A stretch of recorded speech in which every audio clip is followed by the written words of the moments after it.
আলী রাদিয়াল্লাহু তাআলা আনহু ভাই এবং বন্ধুর সম্পর্কটাকে স্বর্ণ এবং হীরার সাথে তুলনা করলেন। হীরাটাকে বন্ধুর সম্পর্কের সাথে তুলনা করলেন, আর স্বর্ণটাকে ভাইয়ের সম্পর্কের সাথে তুলনা করলেন।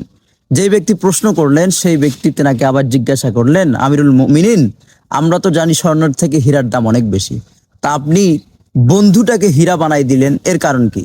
তখন তিনি বললেন, পৃথিবীর জমিনে যদি একটা হীরা এটা যদি ভেঙে যায়, এটা আর জোড়া লাগানোর মতো আর কোনো ওয়ে থাকে না।